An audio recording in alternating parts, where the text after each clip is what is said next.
Hello everyone, myself doctor Pooja, consultant at Bharat with health care. आज हम बात करेंगे डायबिटीज़ के बारे में, जो कि एक लाइफस्टाइल डिसऑर्डर है जिसको ग्लोबल क्राइसिस डिक्लेयर कर दिया गया है by different major health organisations and scientific journals. तो ये इतना कॉमन है कि हर 10 में से एक पर्सन इससे डायग्नोस्ड है। एंड इसका डायरेक्टली लिंक है ये हमारे लाइफस्टाइल से। तो हमारा लाइफस्टाइल क्या, जो हमारा सेडेंट्री लाइफस्टाइल है आजकल का, हम सिस्टम के आगे बैठे रहते हैं, हम हाईली प्रोसेस्ड फूड खाते हैं, फिजिकली एक्टिव नहीं है। हमारी जो डेली लाइफ है उसमें वॉकिंग और मेडिटेशन, ब्रीदिंग एक्सरसाइजेस, रनिंग, इस तरीके की एक्टिविटीज़ इंक्लूडेड ही नहीं है। तो ये सब कहीं न कहीं ऐसी एक बीमारी का रूप ले रहे हैं जो कि एक हमारा लाइफ लॉन्ग चलती है। तो नेक्स्ट मैं बात करूँगी आपसे कि क्या आप समझते हैं कि हमें एनर्जी किस फॉर्म में मिलती है, या जो भी हम खाना खाते हैं उससे किस तरीके से एनर्जी फॉर्म होती है? तो there are two terms, glucose and insulin. Whatever we eat, जो भी हम खाना खाते हैं वो सब एक फॉर्म में चेंज हो जाता है, एक तरीके की शुगर में चेंज होता है जिसको ग्लूकोज कहते हैं। वो ग्लूकोज जब हमारी सेल्स ले लेंगे अपने अंदर, तो उसके बाद हमें फील होता है कि हम खाना खा के हमें एनर्जी मिली है। बट अगर इस प्रोसेस में कहीं ना कहीं कोई प्रॉब्लम हो जाए, तो ये एक तरीके से हम बोलेंगे कि ये डायबिटीज़ ही होती है। इसके लिए रिस्पॉन्सिबल है हमारा इंसुलिन। तो जो हमारे पैंक्रियाटिक सेल, पैंक्रियाज जो हमारा ऑर्गन है, उसमें पैंक्रियाटिक सेल्स होते हैं जिनको बीटा सेल्स भी कहा जाता है। उन सेल्स की जो प्रोडक्शन होती है वो इंसुलिन हार्मोन होती है। इंसुलिन हार्मोन सेल्स का एक गेटवे की तरह काम करते हैं जिससे ग्लूकोज सेल्स के अंदर जाता है। बट जब ये इंसुलिन की प्रोडक्शन में दिक्कत आ जाए, या इसका जो अमाउंट है जितना नीडेड है उससे ये कम प्रोड्यूस हो, या फिर जो पैंक्रियाटिक सेल्स जो मैंने आपको बताया वो ही डैमेज हो जाएँ, तो ये कुछ-कुछ तरीके की आप कह सकते हो कि कॉजेज़ हैं जिसकी वजह से डायबिटीज़ होती है। तो अब हम इसमें इसके जो टाइप्स हैं, जो कितने तरीके के डायबिटीज़ एग्ज़िस्ट करते हैं, हम उनके बारे में बात कर लेते हैं। तो सबसे पहले आता है टाइप 1 डायबिटीज़।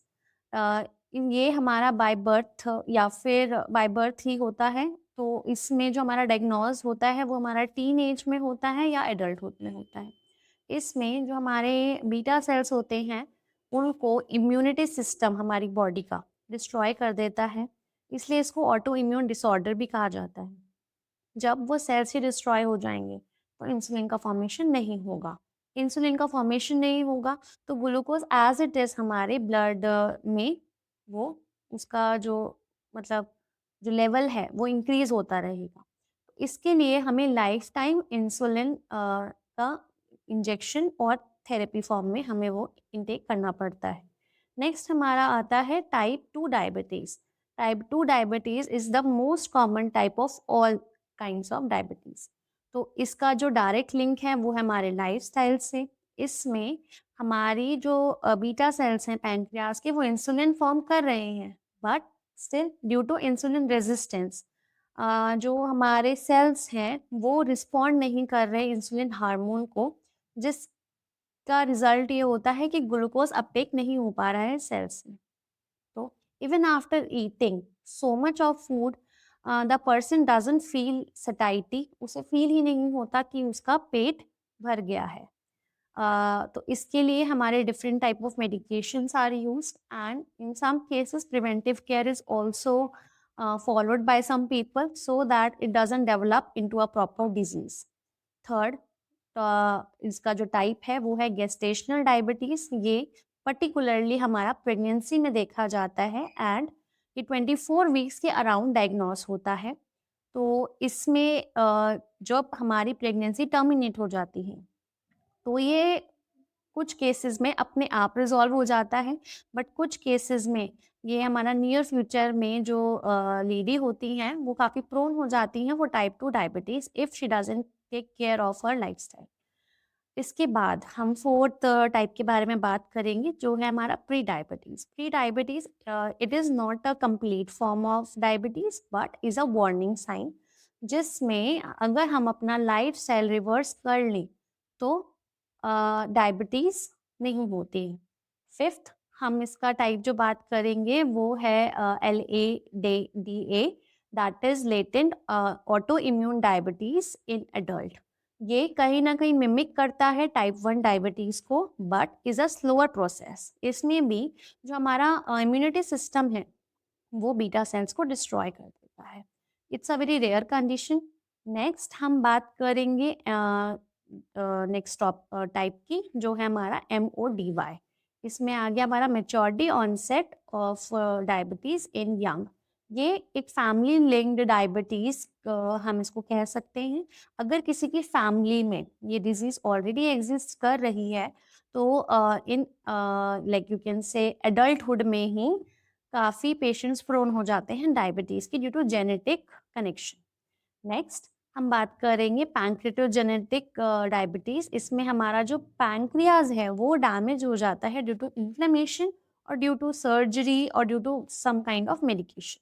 तो अगर पैंक्रियाज डैमेज हो गया है तो बीटा सेल्स का प्रोडक्शन रुक जाएगा, वो किसी भी तरीके का हार्मोन प्रोड्यूस नहीं कर पाएंगे। नेक्स्ट और last, due to some medicines, तो ड्यू टू सम हाई जैसे स्ट्रॉन्ग मेडिसिन्स और समथिंग जो हमारे पैंक्रिया के बीटा सेल्स हैं, जैसा मैंने आपको बताया कि अगर इन्फ्लेमेटरी कंडीशन या सर्जरी के अलावा कोई एक चीज़ है तो वो मेडिकेशंस हैं। हायर मेडिकेशंस की वजह से beta cells are not able to produce the hormones. अब हम बात कर लेते हैं इसके सिम्टम्स के बारे में कि क्या-क्या सिम्टम्स एक पेशेंट को फ़ील होते हैं इफ़ ही और शी इज़ डायबिटीज़ पॉज़िटिव। तो सबसे पहले इसमें जो आता है सिम्पटम वो होता है कि इंक्रीज्ड हंगर, एक्सेसिव भूख लगना और कभी भी ये फ़ील ना होना कि हमारा पेट भर गया है। इसका रीज़न मैं आपको डायबिटीज़ टाइप 2 के टाइम पे बताया था कि जो भी हम खाना खा रहे हैं, वो जो ग्लूकोज़ है वो सेल्स तक रीच नहीं कर पा रहा, due to which a person doesn't feel energized even after having meal. तो उसे बार-बार अर्ज होता है इवन आफ्टर 1 आवर और 2 कि हम मुझे दोबारा फीड करना पड़ेगा। Next increase thirst, same reason, excessive thirst लगना, बार-बार पानी का नीड लगना कि हमें अब पानी पीना है। नेक्स्ट अनएक्सप्लेन्ड वेट लॉस और वेट गेन। फोर्थ हमारा आएगा कि ब्लड विज़न, हमारी आइज़ में हमें प्रॉब्लम फ़ील होती है, हम बिल्कुल क्लियरली हमारा विज़न नहीं रह पाता है। नेक्स्ट हमारा जो मोस्ट इम्पॉर्टेंट इसमें सिम्पटम है वो है फ्रीक्वेंट यूरिनेशन, बार-बार हमें अर्ज लगता है कि टू यूरिनेट। इवन आप कह सकते हो कि incomplete emptying of the bladder. कभी-कभी ये भी होता है कि हमारा जो ब्लैडर है वो सिंगल टाइम में क्लियर आउट नहीं होता है, तो बार-बार अर्ज होती है कि हमें यूरिनेशन के लिए जाना चाहिए। नेक्स्ट हमारा इसमें आता है जो सिम्पटम, वो है हमारा laziness. Through out the day a person feels lazy, even after not doing any kind of work, तो पूरा दिन ये लगता है। स्लीपलेसनेस, रात को नींद प्रॉपर्ली नहीं आ पाती है and the person is feeling very irritating, you can से कि इरिटेशन बहुत ज़्यादा हो जाती है क्योंकि बॉडी एनर्जाइज़ फ़ील नहीं होती है, किसी भी काम को करने में बहुत ज़्यादा प्रॉब्लम फ़ील होती है। तो इसके अलावा जो हमारा सिम्पटम रहेगा नेक्स्ट, वो है हमारा टिंगलिंग सेंसेशन या burning sensation in hands and feet. A, main यही सारे सिम्पटम्स थे। इसके बाद हम बात कर लेते हैं कॉजेज़ के बारे में। कॉजेज़ हमारा इसमें ये रहेगा कि जो टाइप 1 डायबिटीज़ है वो डायरेक्टली लिंक्ड है हमारा इम्यूनिटी सिस्टम से। जो भी हमारा जब हमारा इम्यूनिटी सिस्टम हमारे पैंक्रियाटिक सेल्स को डैमेज कर देता है, तो उसकी वजह से ये टाइप 1 डायबिटीज़ होता है, तो उसमें कोई भी लिंक नहीं है हमारा लाइफ़स्टाइल से। नेक्स्ट जो हमारा टाइप 2 डायबिटीज़ है, it is directly linked to lifestyle and इसमें with time pancreatic beta cells का डिसफंक्शन देखने को मिलता है एंड इसमें जेनेटिक का या इनहेरिटेंस का कोई भी लिंक नहीं है। इसके बाद हम बात कर लेंगे इसके रिस्क फैक्टर्स की कि who are more prone for this disease. Genetics सबसे पहला कि genetics is the you can say major risk factor for this disease. अगर आपके पेरेंट्स को, आपके ग्रैंड पेरेंट्स को डायबिटीज है तो you are more prone to diabetes than other people. Age factor, if you are above 45, uh, if having any kind of complication like high blood pressure or high cholesterol levels, they all contribute and leading to diabetes only. If you're feeling any kind of anxiety and stress, if you are not able to manage your stress, it will lead to diabetes. And other reasons are like intake of more processed food, intake of more salty or sugary items, more of stale food, uh, like more of packaged food. If you are taking on regular basis, then this is also included as a risk factor. Next video में हम बात करेंगे इसकी diagnostic tools की and treatment की। Thank you. अगर आपको हमारा वीडियो पसंद आया तो आप वीडियो को लाइक कर सकते हैं, चैनल को सब्सक्राइब कर सकते हैं और हमें डिफरेंट सोशल मीडिया प्लेटफॉर्म पे फॉलो भी कर सकते हैं।